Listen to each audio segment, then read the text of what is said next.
Nag-shoutout si Herlin Budol kay Doc Willie Ong na dumaranas ngayon ng sakit na cancer. Sa kanyang TikTok account, sinabi ni Herlin na kabilang siya sa mga sakitin na matagal nang umaasa sa mga payong medikal ni Doc Willie. Aniya, bawal itong manghina dahil si Doc Willie ang kanilang first aid. Lahat ng nararamdaman ko sa katawan ko, ikaw lang pinapanood kong video mapag-out, hika, sakit ng ulo, pati itong pagiging Dragon Ball ko. Kaya Doc, kung napapanood mo ito, sana maging motivation mo kaming mga taong umaasa sa iyo, ani Herlin. Sinabi pa ni Herlin na ipinagdarasal niya ang kilalang doktor. Mahal ka namin, magpagaling ka dahil ikaw lang sapat na, say ni Herlin. Marami kaming mga Doc Willie Ong fanatics.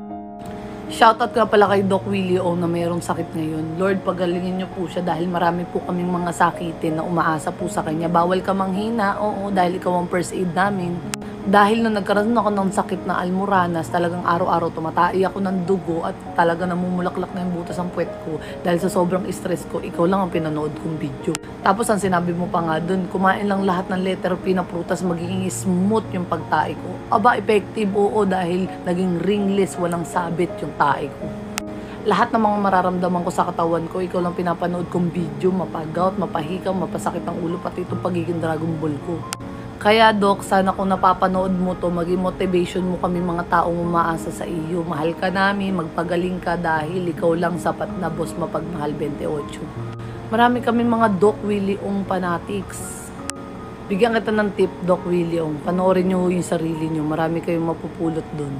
Pero may natouch akong sinabi ni Doc doon na nung nagkasakit siya, mas naging close siya sa pamilya niya. Ito lang number 1, hindi mo na kailangan magkasakit, Doc, para lang mas maging close sa pamilya mo. Pag gumaling ka, mas ma-appreciate ka nila at mas marami pa kayong magiging bonding. Get well, Doc. Sama ka namin sa mga prayers namin.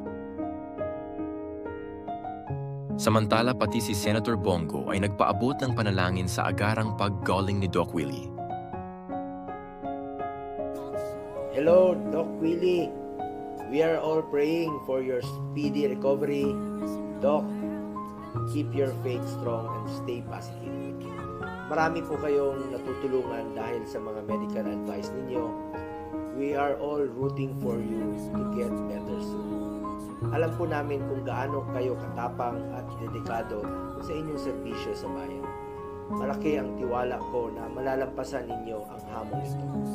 Ang inyong malasakit at gabay ay tunay na mahalaga para sa lahat. Dasal lang po tayo, kasama niyo po kami sa laban nito at umaasa kami sa inyong mabilis na paggaling. Get well soon, Dr. Willie Ong. Looking forward pa po ako sa part 2 ng ating interviews.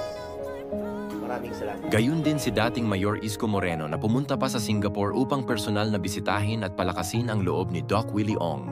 Samantala sa kanyang Facebook page ay ipinaabot ni Doc Willie Ong ang kanyang pasasalamat sa lahat ng mga nananalangin para sa kanyang mabilis na paggaling.